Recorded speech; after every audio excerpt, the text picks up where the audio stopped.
தரப்புல இருந்து என்ன சொன்னாங்க? ஒன்றும் சொல்ல நடந்த சம்பவம் எனக்கே கஷ்டமாக இருக்குது. அவரும் கண்ணீர் விட்டார். சும்மா நம்ம மனுஷனை குறை சொல்லக்கூடாது. அதனால் கண்ணீர் விட்டார்.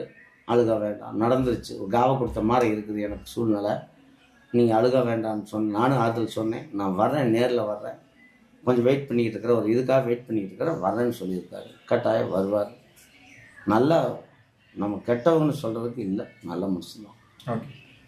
ஏன்னா அவர் பேசலை, பாதிக்கப்பட்டவங்கள பார்க்கல அப்படின்னு எல்லாரும் ஒரு குற்றமாகவும் குறையாகவும் சொல்லிட்டு இருந்தாங்கல்ல. என்ன இந்த எச்சாகும், எச்சாயிருச்சுன்னா என்ன பண்ண முடியும்?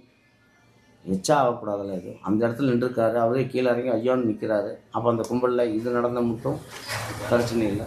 இன்னும் அவருக்கு ஒரு பாதிப்பு இருந்தால் இத்தனை கோடி மக்களையும் பார்க்குறவர் அவருக்கும் சங்கடமாக இருக்கும் அல்லவா?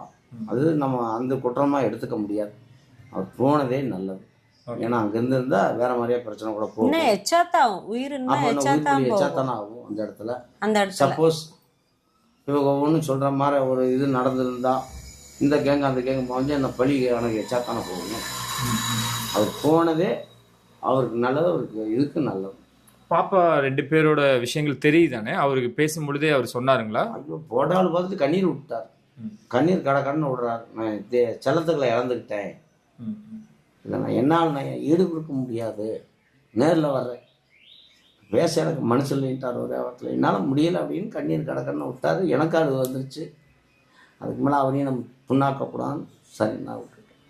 அக்கா உங்ககிட்ட பேசினாரா? நீங்க அவர் தான் பேசினார். குடும்பத்தோட தான்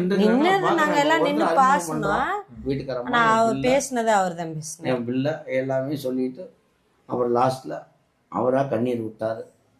செல்லத்துக்களை எழுதுனாலும் தப்பில்லை, நடந்துருச்சு, வாங்க பேசிக்கலாம், நான் நேரில் வர்றேன், பேசிக்கலாம்.